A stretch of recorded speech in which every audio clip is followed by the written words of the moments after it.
Assalomu alaykum.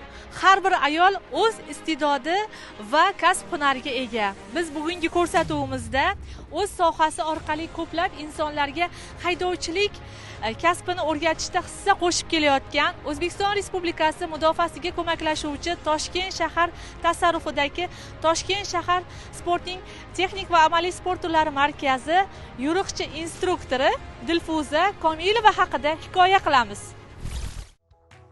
Qahramonimiz 1989-yil 21-iyulda Toshkent shahrida tavallud topgan.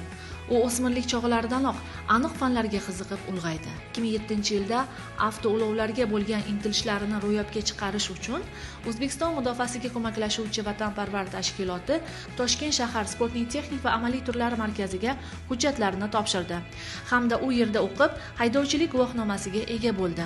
2008-yilda Dilfuza Komilova avtomobillar yo'llari kasb-hunar kollejiga o'qishga topshirdi. Bilim yurtida 3 yil mobaynida tahsil olib, o'z ko'nikmalarini orttirdi. Qahramonimiz o'qishni tugatgandan so'ng dastlab Moliya institutida kotiba lavozimida faoliyatini olib bordi. Keyinchalik haydovchilik bo'yicha o'z ishini davom ettirdi. 2023-yildan to bugungi kunga qadar O'zbekiston mudofaasiga ko'maklashuvchi vatanparvar tashkiloti Toshkent shahar sportning texnik va amaliy turlari markazida tajribali instruktor yo'riqchi lavozimida mehnat qilib kelayapti.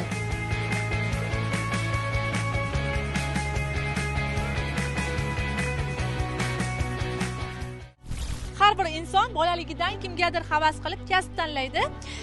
Dilfuzaxon, mana siz instruktor yo'riqchi lavozimida ishlayapsiz. Umuman olganda nimaga aynan siz mana shu haydovchilik yo'nalishini tanlagansiz? Chunki men yoshligimdan mashina haydash sohasiga qiziqqanman, avtomobillarga qiziqqanman.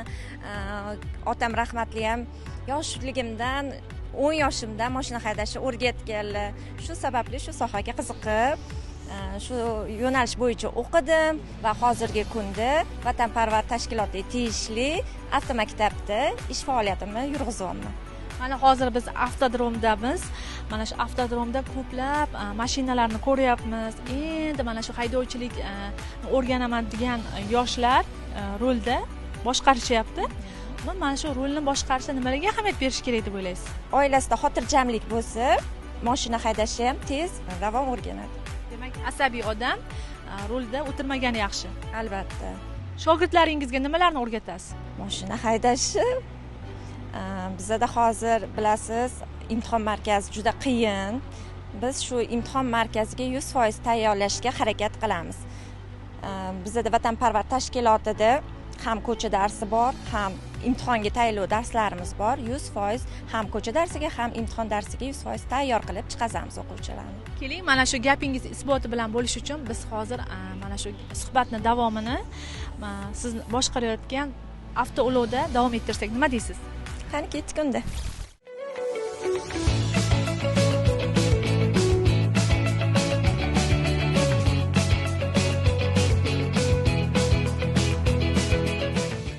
Dilfuzaxon, necha yildan buyon mashina haydaysiz? 19 yildan beri mashina haydayman.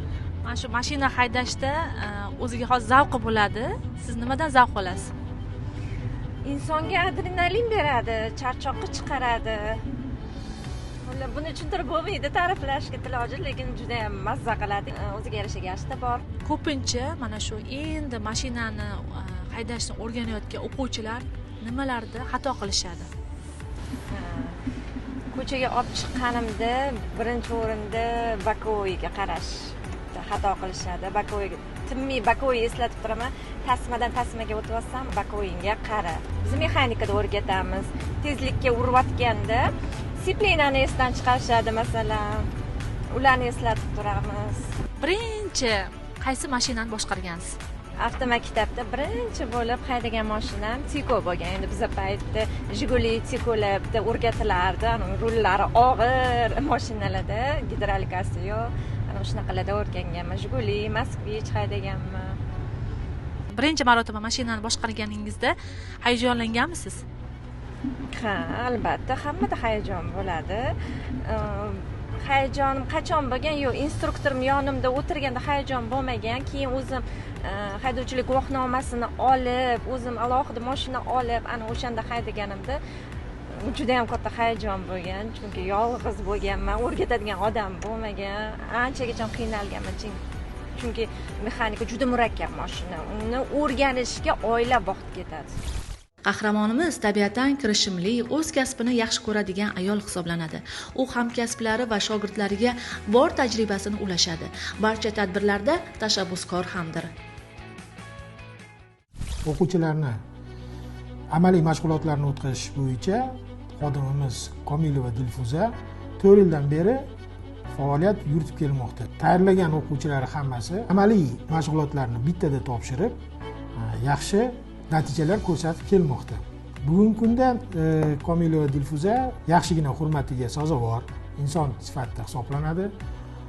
Ikkita farzand onasi 2026-yil yoz mavsumida Belarusiyada Mustaqil Davlatlar Hamdo'stligi DASAF turkumidagi instruktorlar ko'rik tanlovi bo'lib o'tkazildi. O'zbekiston Respublikasidan bu ko'rikda qatnashganlar 3-o'rinni olib keldi.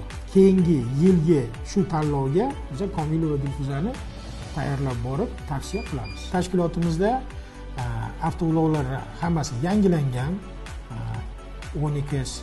12dan keyin mana hozirgi kunda Kia avtomobillarini xarid qildik. Shu Kia avtomobillaridan birinchilardan bo'lib ayol kishilarga Komilova Dilfuzaga topshirdik. Hozirgi kunda shu avtomobilda o'zini ish faoliyatini olib bormoqda. Bizning ushbu tashkilotda ko'plab haydovchi, yo'riqchilar faoliyat yuritishadi. Shu jumladan ayol instruktorlarimiz ham ularning alohida o'rniga ega. Komilova Dilfuza Husanovlar bulardan mustasno emaslar. Ularning ushbu tashkilotga qo'shgan hissalari juda ham katta. Ularning o'quvchilari juda ham mamnun kelib tashakkur aytib ketishadi bizlarga. Dilfuza samimiylar, qo'llaridan kelgancha hammaga yordam qiladilar. Do'st sifatida sirdoshlar, juda ham ayol sifatida yaxshi insonlar, farzandlari bilan yaqindan tanishmiz. Ona sifatida ham mas'uliyatlilar. Men kelajakda Dilfuza Komilovaga ulkan muvaffaqiyatlar tilayman. Dilfuza opa o'qot sporti bilan anchadan beri shug'ullanadi. Dilfuza opa harakatchan, o'ziga ishongan, hamma narsaga vaqt topadi. Musobaqalarda anchadan beri qatnashadi, o'rinlar olib kelyapti. O'qot sporti bilan muntazam shug'ullanadi.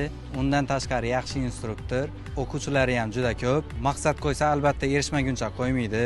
Dilfuza opaga kelajakda ishlariga omad tilayman. Yutuqlari bardavom bo'lsin. Haydovchilik mas'uliyatli soha hisoblanadi. Uning yo'nalishlari keng qamrovlidir. Bu kasbda nazariy bilim va amaliy mashg'ulotlar bir-biri bilan uzviy bog'liq.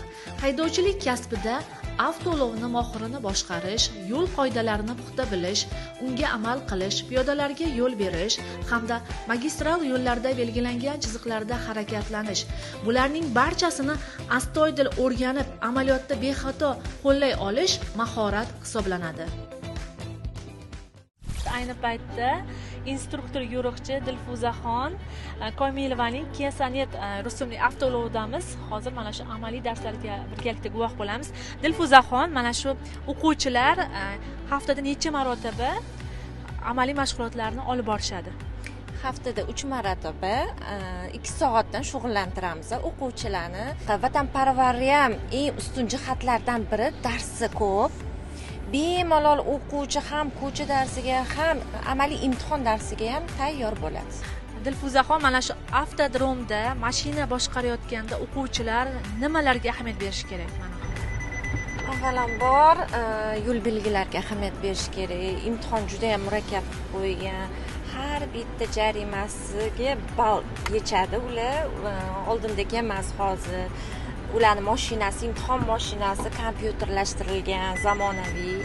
Estakadadan o'tishda nimalarga ahamiyat berish kerak? Estakadadan o'tishda avvalambor disiplina bilan yaxshilab shug'ullanish kerak.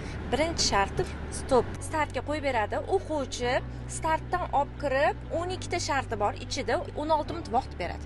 Shu 12 ta shartini 16 minut ichida bajarib finishidan olib chiqib berish kerak. 100 ball beradi. Jarimasiga qarab ballidan kamaytirib boradi. Kamida 100 balldan hech bo'lmaganda 5 ball qolishi kerak. Ana o'shanda o'quvchi o'tadi. Hozir men sizlarga ozgina shartlarni ko'rsatib boraman.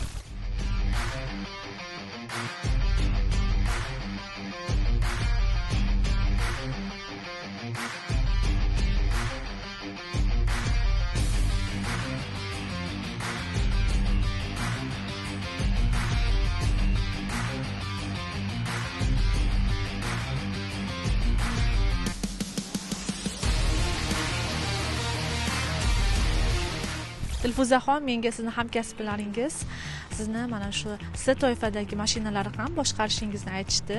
Shu rostmi? Ha, rost. Hozirgi paytda Vatanparvar tashkilot tegishli bo'lgan avtomaktabda, ya'ni o'zim ishlab turgan maktabda S toifaga ham o'qiyapman. Kelajakdagi maqsadim, chunki hozirgi ayollar B toifa bilan cheklanib qolmayapti, balki S toifasiga ham o'qishyapti. Kerak bo'lsa, furalar haydashga o'rganishmoqchi. Ayollarga talab kuchli bo'lyapti. Ayollar o'rgatsin, Y toifa, S toifadan ham ayollar bo'lsin deyapti. Shu maqsadda o'zim ham S toifaga o'rganyapman. Kelajakda ayollarga S toifadan ham dars berish uchun. Unda tasvirga olish jarayonimizni mana shu S toifadagi mashinani boshqarayotganlar bilan davom ettiramiz. Endi ketdik, yuring.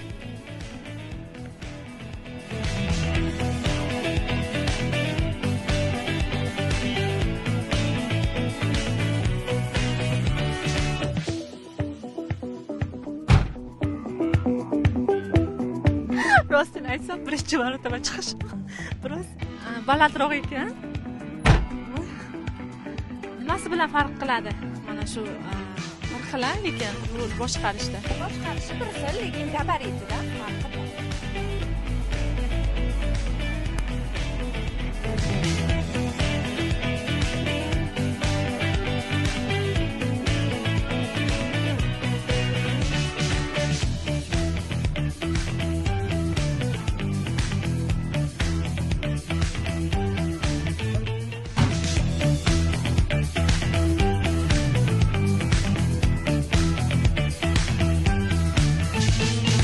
Aziz tomoshabinlar, ancha murakkab ekan.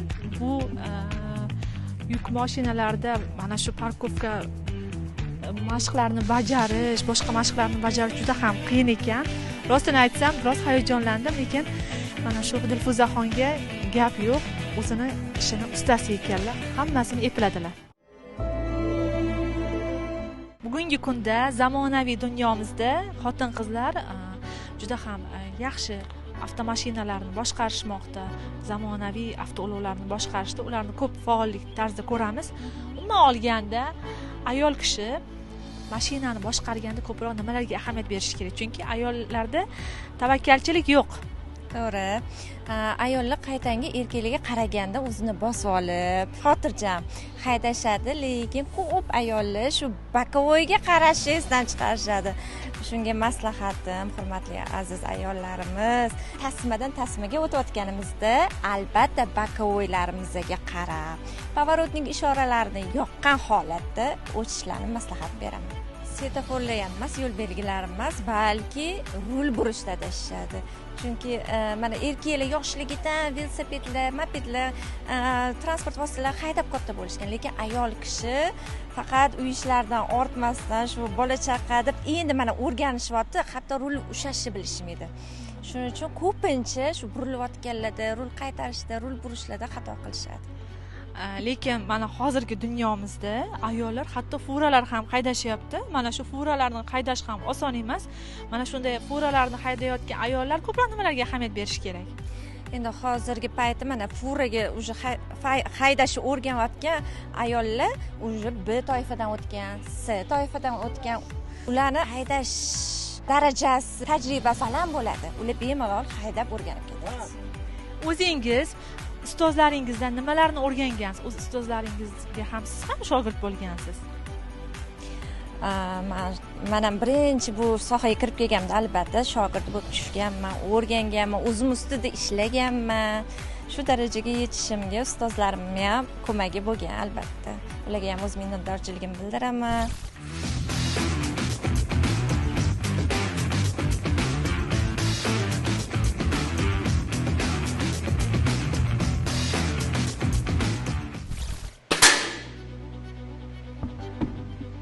Sport salomatlik garovidir.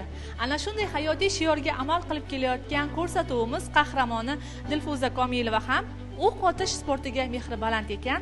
Keling, mana shu gap isboti bilan bo'lish uchun biz hozir tasvirga olish jarayonida Dilfuza Komilovaning mana shu sportga bo'lgan intilishlari haqida yana ham yaqqol yaqindan tanishamiz.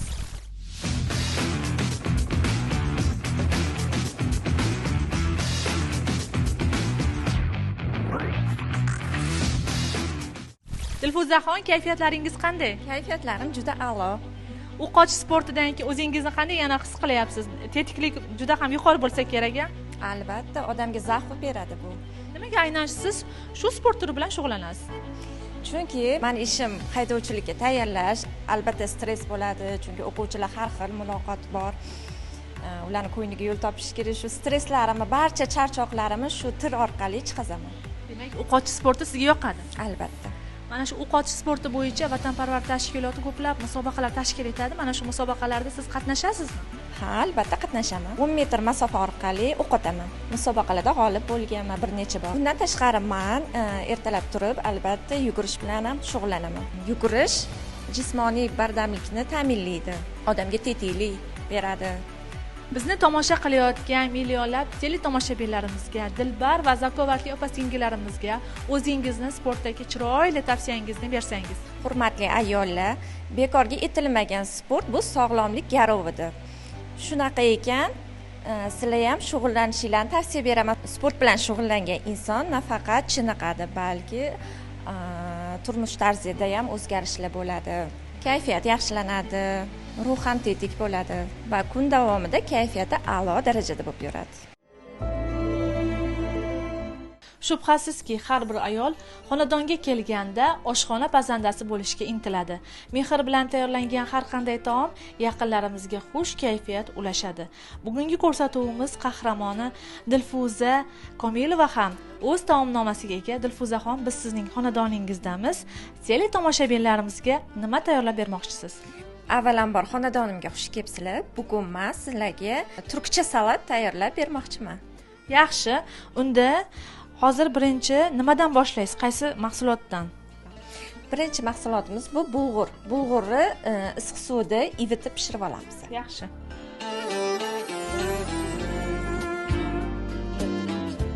Dilfuzaxon, bu salatni qayerdan o'rgangansiz? Bu salatni Turkiyaga dam olishga borganimda o'sha yerda tanishlarim menga pishirib berishgan. Masalan, bizda O'zbekistonda alviyasiz tadbirlar o'tmaydi-yu.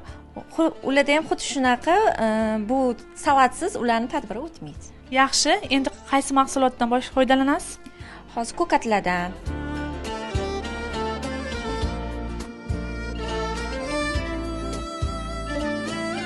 Dilfuzaxon, o'zimizning milliy taomlarni ham tayyorlashni bilasizmi? Albatta bilaman. Qanday taomlarni tayyorlaysiz? Hamma, masalan, osh, mandi, xonim, chuchvara, barcha ovqatlarni bilaman. Farzandlaringizga qanday taomlarni tayyorlab berishni yaxshi ko'rasiz? O'zi bir haftada bir marta dam olaman. Shu iloji boricha dam olgan kunimni oilam davrasida farzandlarimga bog'da ajratib, o'zim qo'lim bilan ovqat pishirib berishni xohlayman. Nima xohlasa o'shani-da. Yaxshi. Dilfuzaxon, ko'pchilik ayollar dunyo taomlariga ham qiziqishadi. Siz ham dunyo taomlariga qiziqasizmi? Albatta qiziqaman. Turkiyaning o'zining milliy taomlari bor. Turkiyaning ovqatlari menga yoqadi, chunki parhezbob. O'zingizni taomnomangizda ko'proq parhezbob taomlarni jamlagan ekansiz. Ha, shunaqa. Dilfuzaxon, mana siz ish faoliyatingizda asosan xotin-qizlar bilan ishlaysiz. Mana shu ish jarayonida ayollarning muomalasiga ham ahamiyat berasizmi? Qanday xotin-qizlarni mana shu muomalalar yoqmaydi yoki qaysi fazilatlari sizni jahlingizga chiqarishi mumkin? Iloji boricha hamma bilan til topishib ishlash xohlayman. Qo'limdan kelgancha hamma bilan til topishga harakat qilaman. Lekin shunaqa vaziyatlar bo'ladiki, bezga choparlari ham chiqib qoladi orasida. Yo'q emas, endi 5 qo'l baravar emas. Gap qaytarganlar yoqtirmaysiz? Yoqtirmayman. Keyin vaqtalashganni yoqtirmayman. Men masalan, endi har xil vaziyat bo'ladi. Kech qolishim bor, boshqa bor. Iloji boricha tushunish kerak. Baribir o'sha darsi o'tiladi. Bugun bo'lmasa ertaga shuni tushunish kerak. Dilfuzaxon, hayotingizda, ish faoliyatingizda qiziqarli voqealar bo'lganmi? Esda qolarli. Bo'lgan. Qani aytib beringchi bizga? Bir kuni shu mashinamning kalitini xayol bilan orqa garaj bagajini ochganimda kalitni ichiga solib qo'yib, ustidan shunday yopib yuborganman, qolib ketgan. Boshqa kalitim yo'q yonimda, ocholmaymiz. Oxiri majbur bo'lganmiz. Baxtimga uyda zaxira kaliti bor ekan. Mashina chiqazib olib kelib ochganmiz amallar. Asabiylashgandirsiz ozgina. Albatta, chunki o'quvchilarim kelib turibdi, mashina haydash o'rgata olmayapman, vaqtim ketyapti. Shunaqa voqealar ham bo'lgan. Tabiatan mana shu umuman olganda qanday insonlarga havas qilasiz? O'zini ishini ustasi bo'lgan, o'zini kasbi bo'lgan, yo'nalishi bo'lgan insonlarga, yutuqlarga erishgan insonlarga havas qilaman. Yaxshi, salatimizni davom ettiramiz. Endi nima qoldi? Endi bulg'urimizni ivitib bo'ldik. 10 daqiqaga ivitilar ekan, aziz teletomoshabinlar.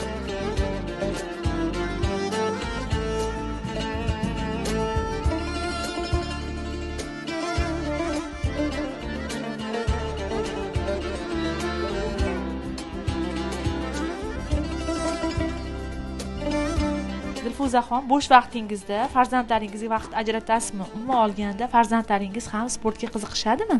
Albatta qiziqishadi. Masalan, kichkinam suzishga qiziqadi. Kattam ham stol tennisiga qiziqadi. O'zingiz qaysi sport musobaqalariga yoki qaysi sport turiga muxlislik qilasiz? Men ko'proq futbolga o'zim o'ynamaganimga yarasha bo'lmasa ularni tomosha qilib, kuzatib, muxlislik qilaman. Mana shu yil jahon chempionati o'tkazildi.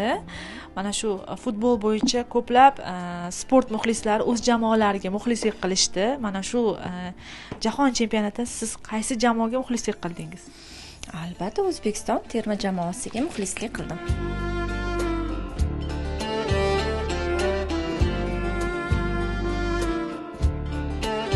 Dilfuzaxon, salatimiz tayyor bo'lguncha men sizga 5 ta blitz savol bermoqchiman. Tayyormisiz? Tayyorman. Unda bugun men sizni kasbingizdan kelib chiqqan holda savollar tayyorlab keldim. Boshlaymiz. Qahvami yoki choy? Qahva. Oq yoki qora rang? Albatta oq. Haydovchilik guvohnomasining muddati necha yil? 10 yil. Yaxshi. Qanday insonlar mashina boshqara olishmaydi? Umuman olganda barcha insonlar mashina haydashni eplay oladi, lekin ko'zi ojizlar va hamda homiladorlarga tavsiya qilinmaydi. Yaxshi. Keyingi savolim, mag'lubiyat bilan muvaffaqiyatni qanday qabul qilasiz? Ikkalasini ham birdek qabul qilaman. Va oxirgi savolim, 3 ta tilak ayting.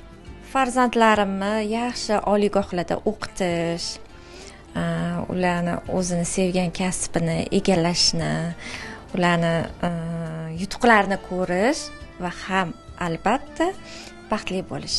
Juda ham chiroyli va mazmunli javob berdingiz. Mana shunday ajoyib va samimiy tilaklaringiz ijobat bo'lishini tilab qolamiz. Mana hozir salatda juda ham ko'p aralashtirdingiz. Ezilib ketmaydimi? Yo'q, ezilmaydi. Qaytanga mazali bo'ladi.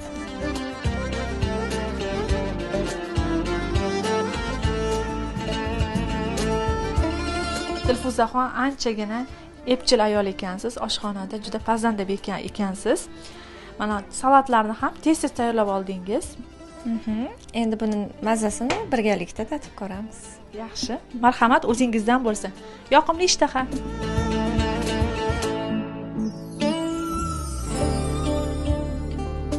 Juda ham xushta'm va mazali salat bo'libdi. Haqiqatda ham parhezbob ekan. Bu salatni qaysi payt iste'mol qilgan ma'qul? Bu salatni tushlik o'rniga iste'mol qilgan ma'qul. Dilfuzaxon, haqiqatda ham oshxonada pazanda beka ekansiz. Haqiqatda ham mana shu o'z kasbingizni sevadigan fidoyi ayol ekansiz. Bugun biz ko'rsatuvimiz jarayonida mana shu sizni shijoatkorligingizga, tashabbuskorligingizga va faol ayol ekanligingizga yana bir bor guvoh bo'ldik. Biz sizga telekanalimiz ijodkorlari nomidan oilaviy baxt, xotirjamlik, sog'lik, salomatlik, farzandlar rohatini ko'rishligini tilab qolamiz. Doim mana shunday latofatli, nazokatli bo'lishni nasib qilsin sizga. Sport telekanali jamoasiga omad tilayman. Rahmat samimiy tilaklar uchun. Ko'rsatuvimiz yakunida qahramonimiz Dilfuza Komilova singari siz ham tanlagan kasbingizni fidoyi qahramoniga aylaning va kelgusi ko'rsatuvimizda ko'rishguncha omon bo'ling deya xayrlashib qolamiz. Salomat bo'ling.